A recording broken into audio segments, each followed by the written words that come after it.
Assalamualaikum warahmatullahi wabarakatuh. Selamat sore pemirsa. Senang sekali saya Azalia Farli kembali menemani Anda dalam Aceh Bicara. Pemirsa, keputusan nomor 7 tahun 2024 yang ditetapkan di Banda Aceh dan turut ditandatangani Ketua KIP Aceh, pemungutan suara Pilkada Aceh akan dilangsungkan pada November 2024. Tentu sebelum hari pencoblosan nantinya yang juga dinantikan oleh masyarakat Aceh, banyak tahapan-tahapan yang akan dilalui terlebih dahulu mempersiapkan untuk hari pesta demokrasi masyarakat Aceh ini nantinya. Lantas bagaimana persiapan menuju Pilkada Aceh? Selengkapnya kita akan membahas dalam Aceh Bicara. Saat ini pemirsa, kami juga telah mengundang pengamat politik dan juga akademisi yang telah hadir bersama kita. Assalamualaikum Pak Effendi Hasan. Waalaikumsalam warahmatullahi wabarakatuh. Sehat Pak Effendi hari Sehat. ini? Sehat. Hari ini kita, tadi saya sudah mengobrol juga sebelumnya dengan Pak Agus dan Pak Ali terkait bagaimana progres tahapan persiapan Pilkada dan juga bagaimana persiapan Panwaslu Aceh untuk mengawasi. Namun sebelumnya saya ingin tahu pendapat dari Pak Effendi terlebih dahulu melihat situasi politik jelang Pilkada saat ini dari amatan Bapak seperti apa?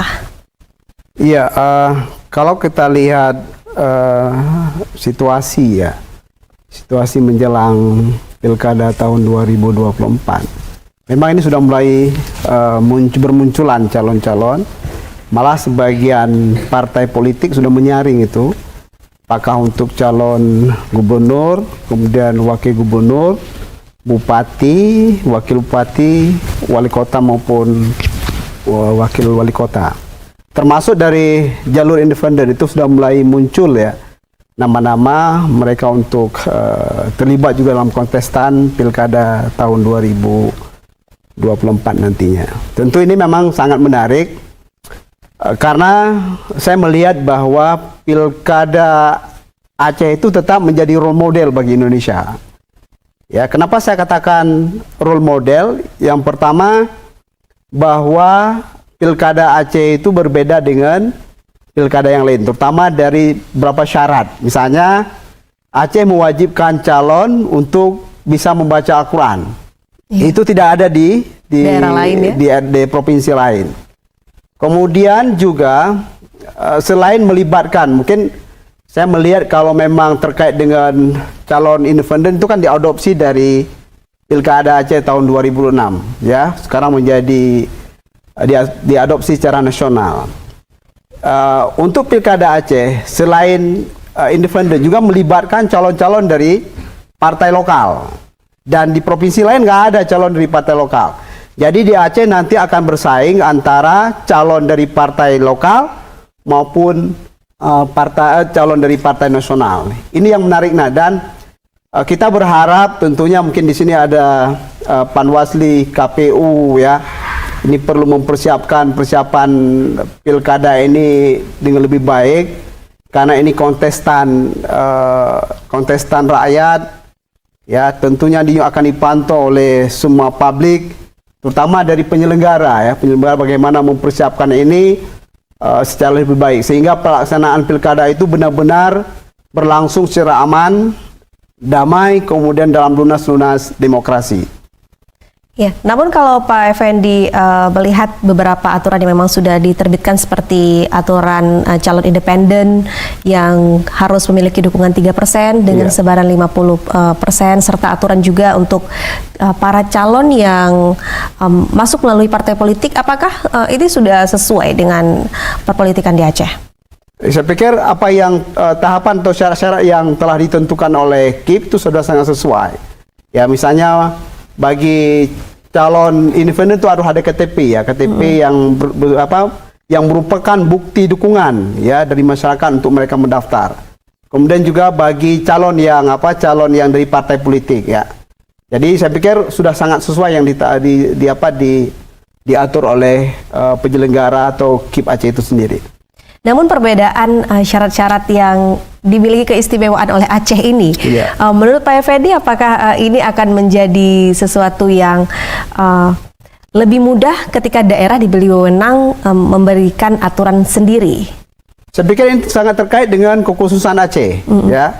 Jadi dalam kanun pilkada sudah menetapkan syarat-syarat itu, bahwa salah satu syarat untuk calon gubernur, wakil gubernur, kemudian bupati, wakil bupati, wali kota, wakil wali kota harus mampu membaca Al-Quran. Saya pikir ini adalah kekhususan yang ada di Aceh, dan itu dikasih kewenangan itu untuk Aceh untuk mengatur itu melalui KIP. Jadi tidak ada masalah karena itu memang kekhususan kita yang sudah diatur dalam UPA. Baik, berarti ini menjadi keistimewaan Aceh ketika bisa membuat aturan yang lebih sesuai dengan masyarakatnya, dengan kearifan lokalnya. Namun Pak Effendi melihat atau mendengar dari cerita Pak Ali, belum terbentuknya Panwaslih Kabupaten Kota serta Panwasli Aceh yang NPHA-nya belum ditandatangani Gubernur Aceh, apakah ini juga dapat memicu dampak negatif yang krusial? Iya, kalau pandangan saya tidak tahu ketika misalnya nanti pilkada berlangsung tanpa ada ada lembaga yang mengawasi pilkada tersebut. Dan kita tahu secara undang-undang PA memang telah diberi ya kewenangan kepada Aceh untuk membentuk Panwasli dalam rangka untuk mengawasi pelaksanaan pilkada secara khusus. Dan saya juga salah satu panitia rekrutmen ya, rekrut yang Panwasli maupun KIP. Jadi ini amanah besar yang sudah diberikan kepada Aceh. Tentunya dalam hal ini apakah pihak DPRK maupun, saya pikir DPRA sudah selesai.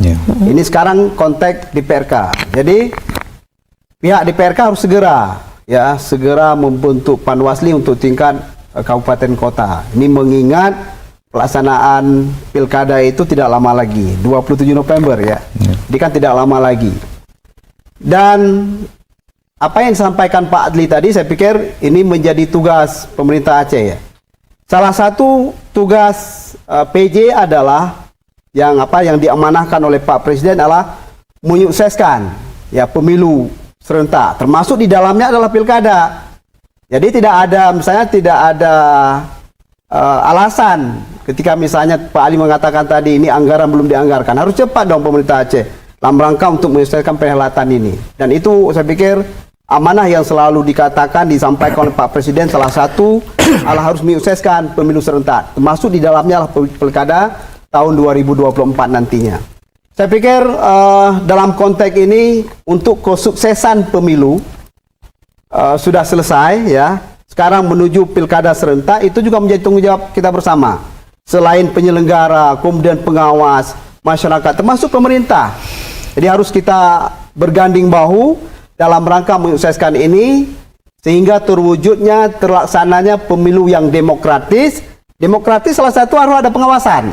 Nggak mungkin pemilu itu dilaksanakan atau pilkada dilaksanakan tanpa ada lembaga pengawasan. Tentunya kan ini perhelatan, pertandingan, ibarat pertandingan akan terjadi berbagai macam. Ya, termasuk Pak Adni tadi sudah mengatakan ada membentuk badan ad hoc, apakah di PPK maupun PPS Pak ya. PPS. Ini dalam rangka semua adalah dalam rangka untuk menyukseskan pilkada nantinya tahun 2024. Berarti pengawasan itu mutlak wajib ya, mutlak wajib. Pak Effendi, sesuai dengan aturan dan juga menjunjung demokrasi agar nantinya berjalan dengan baik.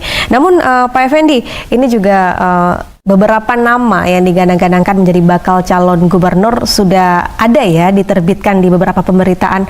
Kalau dari pandangan Pak Effendi, apakah ada kesempatan ataupun prediksi munculnya nama-nama baru dalam kontestasi calon gubernur Aceh tahun ini? Ya, kalau menurut saya ini kita kembalikan kepada partai politik lah ya. Karena partai politik merupakan satu lembaga politik yang telah diamanahkan ya untuk menyeleksi calon-calon yang nanti akan mereka tempatkan baik untuk gubernur, kemudian wakil gubernur, kemudian bupati, wakil bupati, wali kota maupun wali kota. Dan kalau menurut saya ya ini memang menjadi tugas tupoksi dari partai politik itu sendiri untuk melahirkan pemimpin Aceh ke depan yang punya kapasitas. Mereka juga mampu menyelesaikan berbagai persoalan yang terjadi di Aceh selama ini. Baik, ini tugas partai politik ya, Ya. mencari kandidat yang terbaik untuk memimpin Aceh. Dan karena waktu kita juga semakin singkat, Pak Effendi, seperti apa harapannya baik kepada penyelenggara KIP dan juga Panwasli serta kepada pemerintah Aceh agar Pilkada 2024 ini bisa berjalan demokrasi dan lancar? Iya, harapan saya karena saya katakan tadi bahwa Pilkada Aceh tahun 2024 itu tetap akan menjadi model ya bagi pilkada bagi seluruh di wilayah atau provinsi lain. Tentunya saya pikir tadi ada beberapa kendala yang disampaikan oleh Panwasli itu harus segera diselesaikan. Karena nanti jangan ketika kewenangan itu diberikan kepada kita, kemudian kita nggak mampu selesaikan itu di internal kita sendiri. Sehingga nanti akan tercium di pusat lagi bahwa Aceh setelah kita beri kewenangan, mereka nggak mampu untuk mengatur itu. Jadi ini memang menjadi tugas kita bersama dalam rangka untuk menyukseskan Pilkada tahun 2024. Kemudian bagi KIP saya pikir ini untuk mempersiapkan tahapan ya ini dengan baik. Sehingga segala kemungkinan yang di luar pikiran kita bisa kita atasi dengan baik, dan tetap tugas utama KIP adalah selain mempersiapkan pilkada itu berjalan dengan sukses, juga bagaimana meningkatkan partisipasi. Tentunya ini perlu peran KIP juga dalam konteks memberikan pendidikan politik kepada masyarakat ya, untuk mereka mau melaksanakan, mau datang ke TPS ya untuk memberi hak suara dalam rangka nanti memilih pemimpin Aceh yang lebih baik ke depan. Kesempatan sudah diberikan. Iya. Sekarang tergantung pada rakyat mau memilih siapa. Tentunya nanti calon-calon akan muncul. Iya. Jadi kesempatan rakyat lah apakah mereka memilih si A maupun si B. Kesempatan itu ada. Baik. Nanti jangan bilang lagi bahwa kita kecewa. Kalau kecewa itu pendamkan dulu. Ya, 5 tahun yang lalu yang sudah pendamkan, sekarang mari kita masuk ke fase baru, kesempatan diberikan melalui pilkada, kita pilih pemimpin yang lain yang mampu memimpin Aceh lebih baik nantinya. Baik Pak Effendi, ini seru sekali perbincangan kita, tidak hanya seru tapi juga penting dengan adanya Aceh Bicara kali ini. Masyarakat juga jadi lebih tahu apa saja persiapan yang sedang berjalan dan apa saja yang mungkin harus dimaksimalkan lagi agar seluruh tahapan-tahapan Pilkada Aceh 2024 ini dapat berjalan dengan baik. Terima kasih kepada Pak Agusni, Pak Muhammad Ali, serta Pak Effendi Hasan atas waktunya telah hadir di Aceh Bicara. Kita harapkan ini dapat membawa perubahan besar nantinya setelah Pilkada Aceh 2024 dan seluruh tahapannya dapat berjalan lancar. Terima kasih pemirsa, saya Azalia Farli undur diri. Wassalamualaikum warahmatullahi wabarakatuh.